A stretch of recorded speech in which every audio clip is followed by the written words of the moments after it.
Hi, welcome to the Light Side Podcast. My name is Sholette. I'm your host, and I'm so happy to have you here. Thank you for tuning in. In this episode, we're going to talk about why it's important to value our relationship with ourselves and why you want to invest and fill your cup first before you fill the cups of others. Well, before you share that with others, which will really happen a lot more naturally.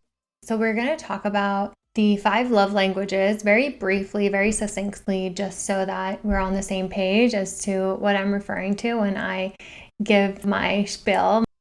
Before I go into that, I want to share why I thought it was important to bring this conversation up. I think one of the biggest shifts of my adult existence has been giving myself the love that I so desperately craved.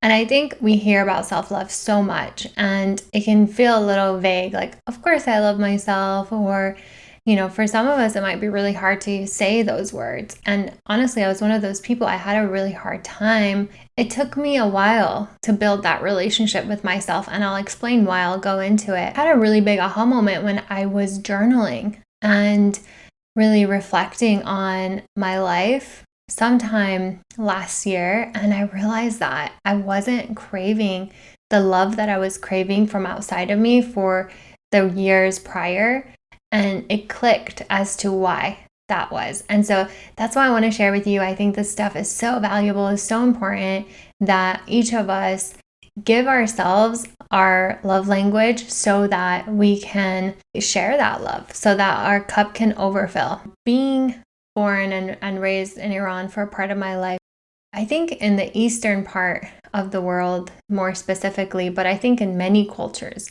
around the world, it's kind of considered to be arrogant or self-centered and selfish to say that you love yourself. And it almost implies that you're not being a good person, or that you're just self-centered, and it's not seen in good light, as if really loving yourself is associated with being unkind and destructive to others, as if you're taking from other people. So having that baseline perspective when it came to self-love, that it meant being selfish. And, I've definitely shifted my perspective on even that word, like being selfish. It can be extremely positive because, put your own mask on first. I think we've talked about this in other episodes.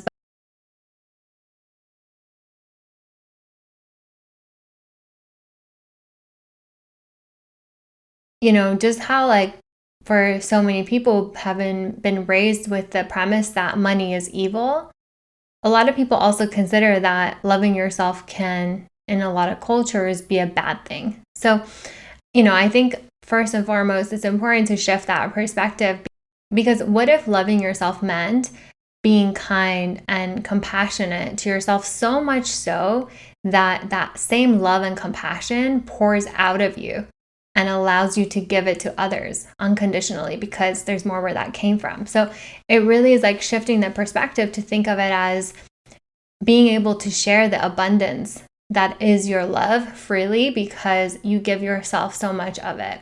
From this vantage point, you're not approaching life and relationships and things from a place of lack, or in other words, neediness. Because a lot of times when we lack our own self-love, we can be so depleted to the point where the opposite happens.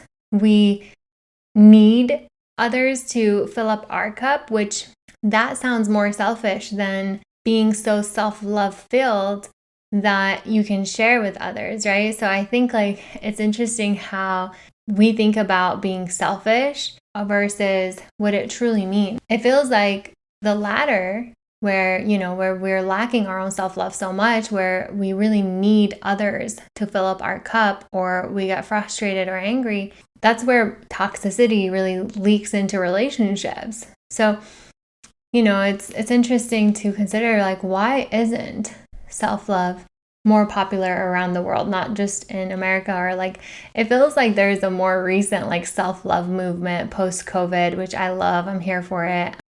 Practicing self-love not only improves our life experience by creating space and happiness in our daily lives, but it improves our relationship with others because we're not showing up depleted, like we just talked about. We improve our patience as a result of having made time for the things that matter to us, that make us feel loved, that make us feel whole. And as a result, share our time better with less irritability and more intention.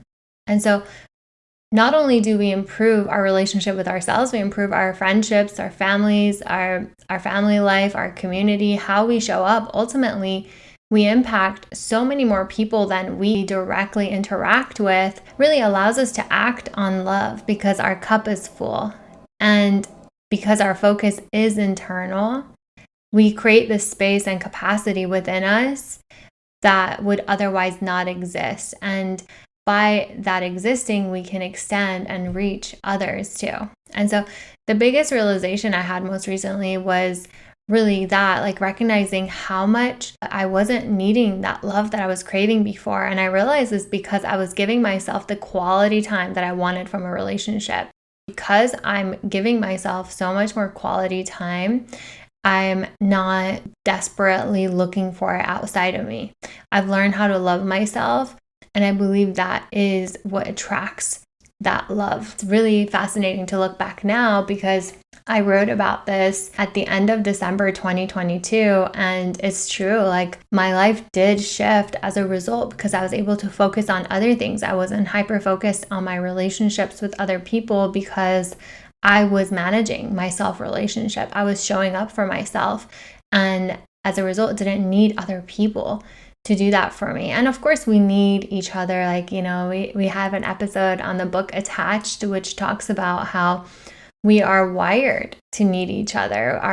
We're physiologically and biologically wired to need relationships and one another. So by no means am I saying like you don't need anyone, but it is nice to want someone and not feel like, your life depends on it. And so let's get into it. Briefly, I want to talk about the book, The 5 Love Languages. I'm sure you've heard of it. It's a very, very famous book. If you haven't already read it or listened to it, I highly recommend it.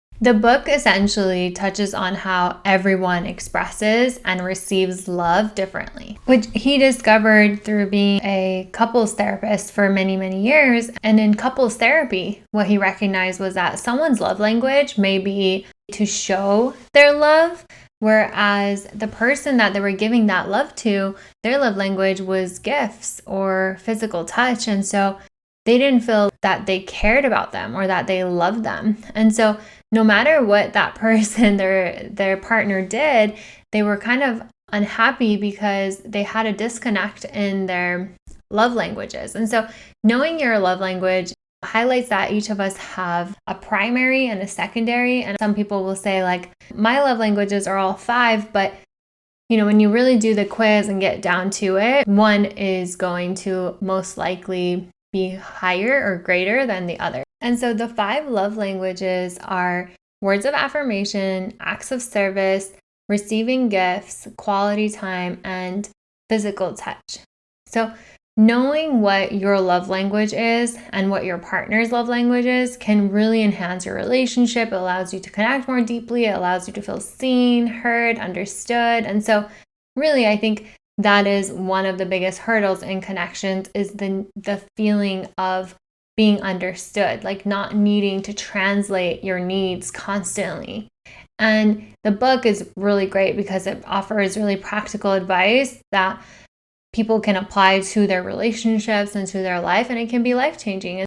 I highly recommend listening to it or reading it, whichever method you prefer, but it really is very transformative and useful information. My top love language is quality time. And it was a really big aha moment for me when I realized that I had always been so busy, always on the go, never any downtime besides just the few minutes before going to bed. I couldn't, as a result, sleep much. I wasn't sleeping enough at all. I wasn't really nearly present enough. I had so much happening. That in itself is quite toxic. It's not a healthy lifestyle, so I do not recommend it. But that was my relationship with myself. That's, it sounds like a toxic relationship in a sense, right? Because If you put it in the context of a partnership, like you wouldn't want your partner to never have time for you, to not spend, to not have any conversations with you, just always being too tired, ready to go to bed, and then like just not having presence with each other. And so just as we value our relationships with others, it's really important that we value our relationship with ourselves first and foremost. The world is like a mirror, and it's reflecting back to us what we give and really what we feel within us. So that whole saying, as within, so without, I hadn't even realized that I was giving myself my love languages until I was like journaling, and I had this moment of like, whoa. And then I wrote an article about it on my blog that for the first time in a long time, I'm not craving love or feeling lonely. And it's because I take the time to read the books on my list. I go on walks and runs daily. I write. I speak out affirmations. I love to write, and I'm giving myself that time to myself to do these things that I love. And as such, making time for the things I love to do, also giving myself quality time. I realized that by filling up my cup through the activities I love to do, they happened to be representative of my love languages, because my first love language is quality time, and then it's words of affirmation. Honestly, my cup became so full, and once your cup is full, you're able to attract that love into your life. You're able to attract that same fullness from somebody else. And I always thought it was a bit cliche to say this, and so now that I'm experiencing it, now that I've met someone who is also able to fill up their cup, who's also able to have boundaries and loves himself, I can see it so much more clearly. And I can see now how I could see how other partners were reflecting back to me the same tendencies I had, the level of criticism, the lack of commitment, the lack of availability, just the tendencies that I had was what I was also seeing in my partners. And that's why, they always say people are the greatest mirrors for you to see what you need to work on. And like whatever is irritating you or really big frustration for you in terms of how someone is showing up for you, it's likely a reflection of how you're showing up. And it's really hard to see that, because it's really hard for us to see our blind spots. And that's why working with a coach or having someone who is non-biased, who is able to help you see the things that you're not seeing, can really go such a long way. That's quite an intro, but I thought is valuable for us to have as far as a background and really understanding why it's valuable for us, being on the same page as to why it's important for us to care and invest in our love. It's important to know your love language and give yourself that love. Most of the time, it's completely free to do, and it's a matter of you prioritizing yourself. And by prioritizing yourself, as within, so without, others will prioritize you too. And shift your perspective to not consider it to be selfish, but really as a way of being more giving. It's selfish not to love yourself, because then you're relying on others to love you in order to love yourself. You're creating a dependency, you're creating a neediness, whereas really loving yourself is of being self-reliant. It's of being self-reliant, which who doesn't want that, right? Like people are attracted to autonomous, independent individuals for a reason, because it's not suffocating, right? It doesn't mean that you don't need a partner. Again, like we've talked about this already, so I won't repeat myself, but let's get into it.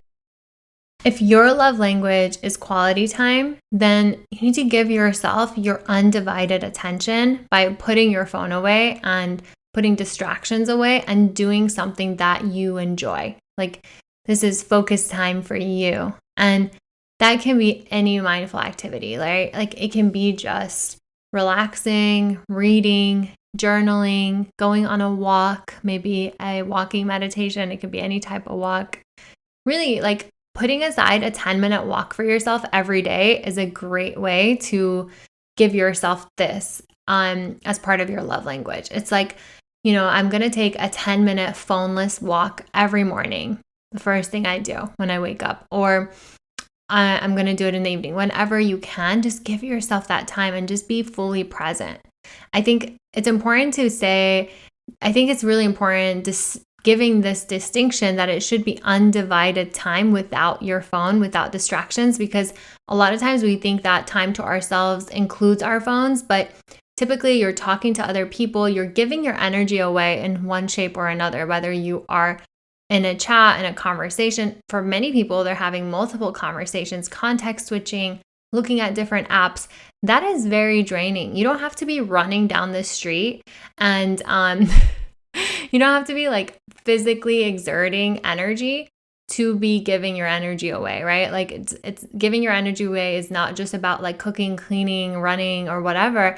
Like if you're sitting down on your couch, but you're on your phone all day with that phone, then you're still spending a lot of energy. So do an activity that gives you your full energy. You give it your full attention. It's about making time uninterrupted, focused, fully listening, fully present with yourself. And really, I want to ask you, when is the last time you've done this for yourself? Reflect on what activity that will be for you, that you can give yourself this focused time. And that's the thing. Like, I think if your love language is quality time, the thing you want to avoid is ignoring your needs. So it's really important to put yourself first and give yourself this time. Whatever it is that you do that you love. I mean, of course, it can include watching a show, but I think that what I've shared in terms of these examples, as far as journaling, going on a walk, etc., it's a form of rest for you as well. Like having digital downtime is a form of rest. One of the 7 types of rest that's out there. You're shooting 2 birds with one stone. The second one, if your love language is words of affirmation, words mean a lot to you. So whether it's speaking words of criticism or positivity, it's going to resonate very deeply with you. And so compliments mean a lot to someone that has words of affirmation as their love language. Along with compliments, like hearing encouragement, hearing someone appreciate you or give you praise for what you've done or for whatever it might be, that really resonates with you and it's really, really important to you.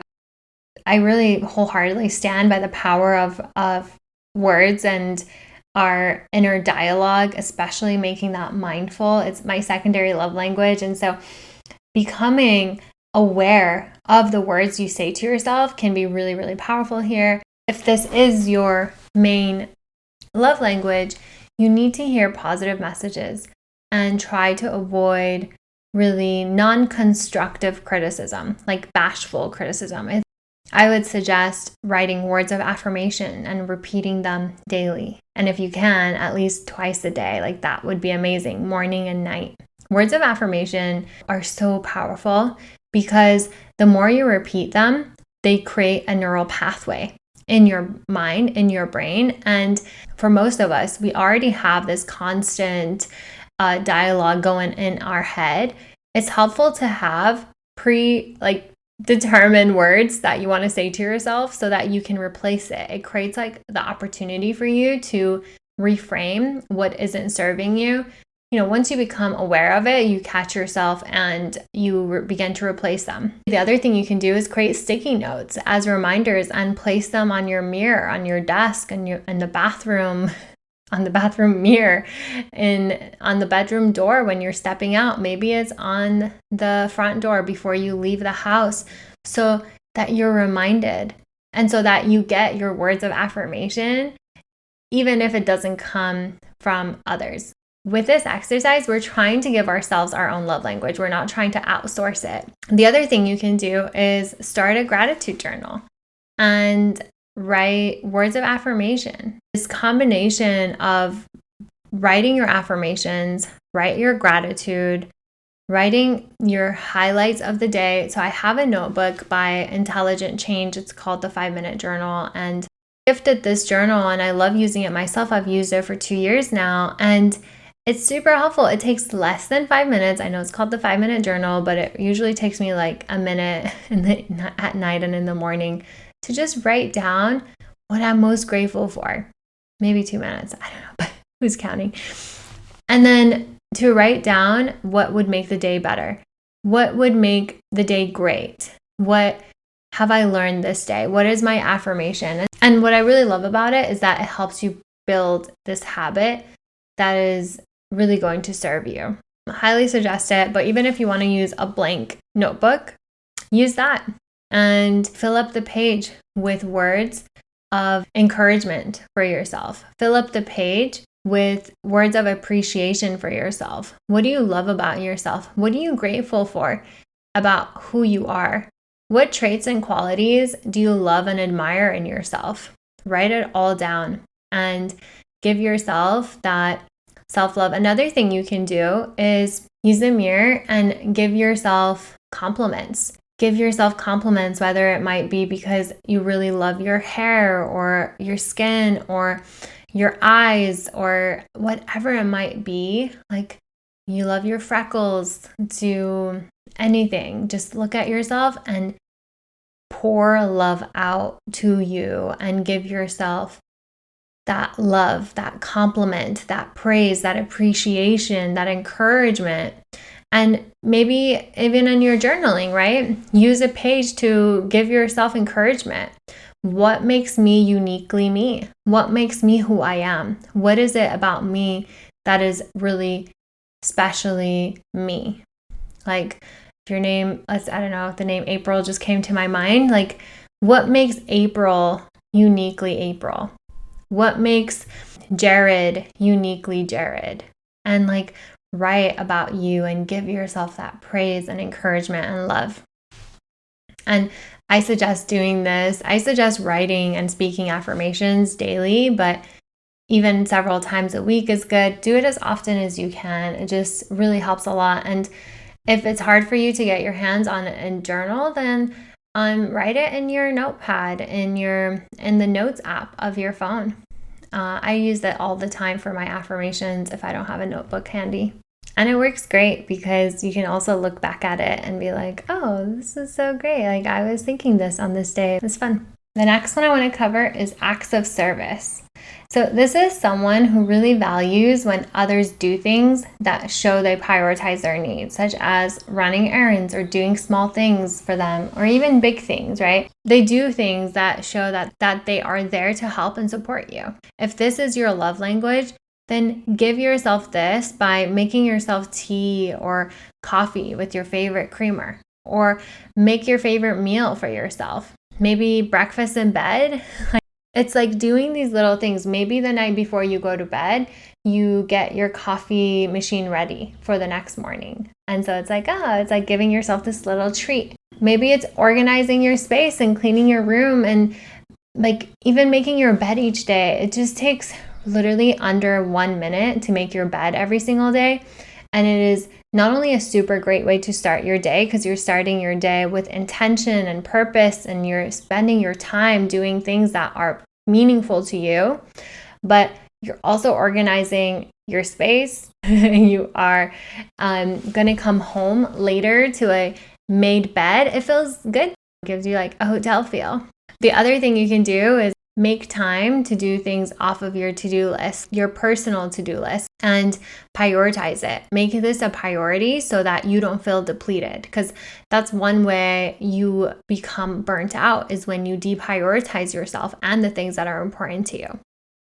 The next thing, number 4, is receiving gifts. This is for anyone that feels most cared about and seen when they receive gifts.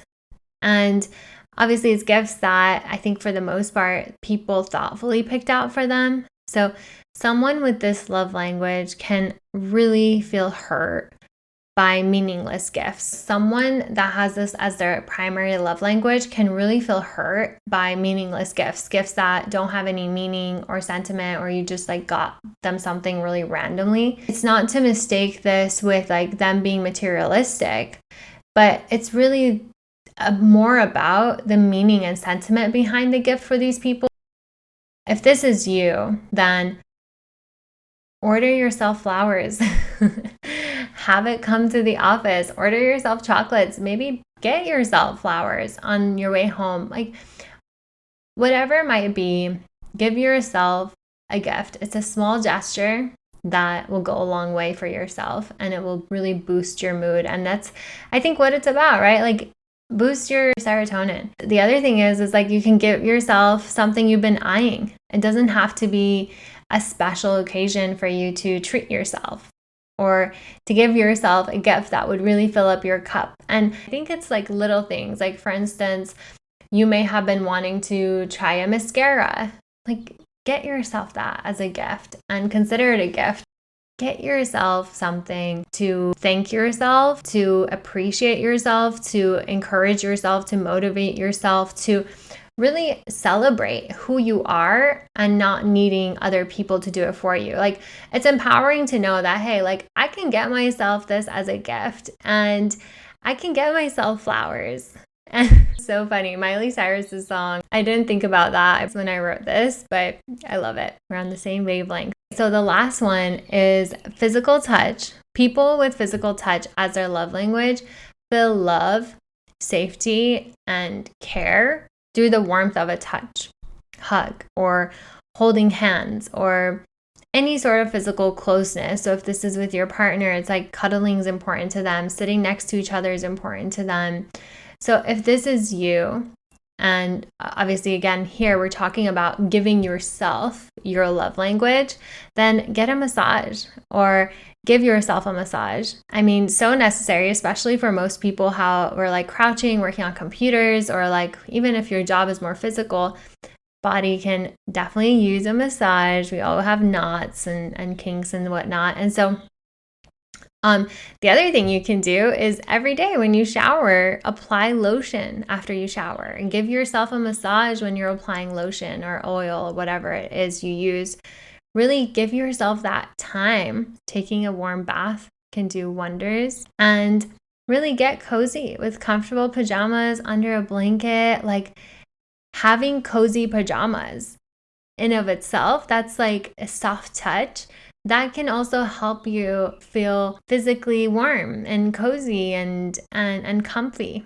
Stretch, give yourself, do yoga. Your body benefits in so many ways, especially if physical touch is your love language. This might sound funny, but give yourself a hug. I know it sounds a bit odd, but it works. Like just wrap your arms around yourself and hug yourself. So I have a friend who she shared this trick with me that every time she would do knee to nose in yoga, she would kiss her knee as a way of appreciation and love to herself. So, hey, like do that. Kiss your knee every time it comes close. Like kiss yourself, hug yourself. I'm not saying like full on, do whatever you want. But my point is giving yourself that love and care can go a long way. And I'm sure there are other ways that I'm missing. These are just some ideas. And so if you have ideas for things that you do, whether it's for physical touch, receiving gifts, acts of service, words of affirmation, or quality time, please share them. I'm sure others will benefit from it too. I'd love to hear from you as well. If you haven't already taken the quiz and don't know and you're curious to know what your love language is, you can Google the 5 love languages quiz and so many options will pop up for you. But I think there is one by the book itself. So that will probably be the most trusted one.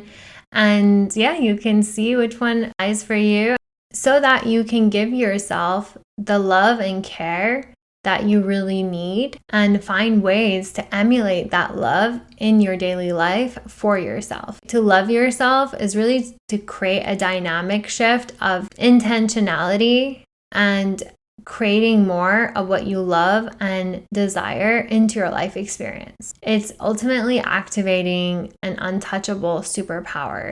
It's very clear when people love themselves and cultivate a relationship with themselves because the level of confidence that they exude is not of arrogance, is not of selfishness, it's of genuine, unconditional presence. It's beingness that they're able to exude because they give themselves that love. Their mind doesn't then seek distractions when they're spending time with you or engaged in conversations with you or sharing any sort of space or event with you. And I think that is energy that's super magnetic and it makes people want to spend more time with you too. So really, there's so many benefits when it comes to giving yourself your own love language and filling up your cup. And I'd love to hear what are things you do to show love to yourself. And do they correlate with your love language? Are there things you do already? And do you feel like, oh, wow, those are my love languages? And if you don't know your love language, please take the quiz. Let me know your thoughts, share your comments, share your feedback. To quickly summarize, giving yourself your love language, if it's words of affirmation, positive self-talk, affirmations, really reaffirming yourself, your self-worth is going to go a long way. If acts of service is for you, then doing things that you personally find relieving or supportive in a way that helps you with your needs and responsibilities. If it's quality time, then really spending uninterrupted time, giving yourself focused time, undivided attention to do things that you enjoy and find relaxing, and really by way of also getting really meaningful rest. And if it's receiving gifts, treat yourself to gifts. Do things that make you feel acknowledged and happy. Give yourself the gifts that mean a lot to you. You know, you can buy yourself flowers, as Miley Cyrus says. And if it's physical touch, engage in activities that make you feel physically good, whether that's massage, taking a bath, exercising, doing yoga, whatever it might be, self-massage with lotion. And lastly, acts of service, doing things that you personally find relieving or supportive in ways that would honor your needs and the responsibilities that you have that would help you feel like you are taken care of. Just to quickly reiterate why this is important, giving yourself self-love improves really your overall self-esteem, as we talked about at the beginning of the episode. It reduces anxiety and depression. It really boosts your mood and it makes you more magnetic to be around. It builds confidence. It builds self-appreciation. You honor your boundaries more. Like when you are able to give yourself your own love language and you're able to take care of yourself and care for yourself in ways that are meaningful to you, right? It's important that keyword, it's meaningful to you based on your love language, then your self-relationship becomes so strong that others can't necessarily deter it. And really, as a result, you will have better relationships. It's just a byproduct and it's a massive, massive benefit. You love yourself, and by doing so, you can have and engage in more healthy and loving relationships with other people. So it's a win-win for everyone involved. Of course, there are barriers that we have when it comes to giving ourselves our own love language, whether it's like past trauma or low self-esteem. And this is where I can help you. I love working with you on digging deep, finding those first memories, those first core beliefs that have established this pattern for you, and we can undo it. We can release the emotions that are attached to it. We can unlearn it and replace it with beliefs that will serve you, that will empower you, that will propel you. And so I can't recommend it enough. It's changed my life, it's changed my clients' lives, and it can change your life too. In terms of, what I shared, I always recommend everyone to get a journal. Journaling is really a form of self-therapy. Brain dump. What are the barriers you find when it comes to doing this type of work? And then, you can start with small steps today. Always small steps. Small steps are the most meaningful, most impactful thing we can do. So, setting these simple, achievable goals to begin practicing self-love in your life in a structured way. So, like I mentioned, going on a 10-minute walk, that is really small. Maybe start doing that twice a week, 3 times a week. Even once a week, and then next week you'll do it twice, and the week after you do it 3 times. Like, build up slowly. You don't have to build up that dramatically, but build up as you need. Make it work for you, because the goal here is longevity. There's no competition with who's doing how much, who's doing more. It's more about what works for you so that you can maintain it, so that we can continue doing it. And really, I just encourage as many simple, small things that you can do. Like affirmations is super small, like setting up your coffee or tea the night before so that it's ready, doing a little bit of a breakfast in bed, applying lotion. These are small things, and I'm sure you can find other ways in which you can give yourself that, whatever it might be for you. But it's important to start. It's just you will gain so much by incorporating these practices into your daily routine. And I'm really excited for you to try it if you haven't already. I want to close with this. Remember that loving yourself is not a luxury. It's a necessity. Every single thing you do as an act of self-love is a building block towards a stronger, more resilient, more confident, more radiant version of you. And so, why should you love yourself? Because your relationship with yourself is the most important relationship you'll ever have. It's a famous quote. And because you are your longest commitment.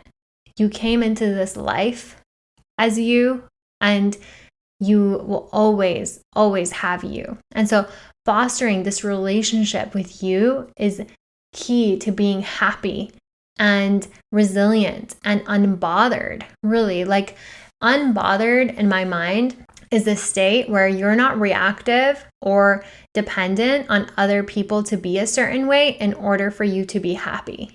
You deserve the same compassion, the same time, the same effort that you give to other people.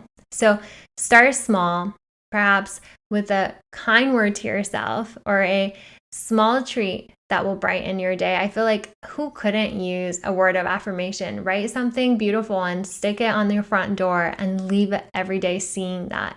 Do something that really brightens your day. Embrace the profound truth that you are worth your own self-love and care. Let's take this understanding, let's take this knowing and allow it to transform into our daily actions that will make self-love a natural part of our day-to-day lives. Because remember, the way you treat yourself sets the standard for the way others around you also treat you. So set that standard high, and your level of dependence is going to change so much, because if other people aren't able to meet you there and they're not able to meet your standard, then guess what? You have you. You already have that. You already meeting that. I cannot emphasize this enough, you guys. I used to crave love so much. Like it was like my entire being would be craving love. And now I don't. I already have that love within me. I'm meeting them because they add value to my life, but it's not a need, because it brings more joy, more expansion, and it's like our love grows more together, but it's not a need. It's not from a place of I have to have because I don't have it. And so set the standard high, allow yourself to shine from within, love yourself deeply, and let yourself love define your journey of life and what really happiness means to you. Because sometimes I think that our ability, our self-love is such a test and a lesson for every single one of us. If you resonate with this, I hope that you will consider sharing it with someone that also needs to hear it. I hope that it made an impression on you. I hope that it motivated you and inspired you. Please let me know if it did. It means so much to me to hear from you and know how these episodes are landing with you, if they're resonating with you. If you can, please take a second to rate the podcast on your favorite platform, wherever you're listening to it right now. It makes such a massive difference for me, and I truly appreciate it. I truly appreciate you. And if there's anything I can do to improve the podcast, please share it with me. I love hearing feedback. I feel like it's one of my passions in life is self-improvement and self-growth. And so please feel free to share it with me. And quickly, I just wanted to mention that I am taking on new one-on-one personalized coaching clients. So if you would like to work on your limiting beliefs, on patterns that are keeping you stuck, on achieving goals that you feel like you're going in circles with, that you feel like you're stuck on, I'm here to help you do that. It is my passion. It's my bread and butter. I love helping you in achieving your goals and creating a plan that is robust and having really deep, meaningful conversations and tackling whatever it is that is holding you back, identifying your blind spots and rewiring and changing that story from the root. It's so powerful. So let me know if you have any questions. I'm sending you so much love. Thank you for spending time with me. And until next time, thank you.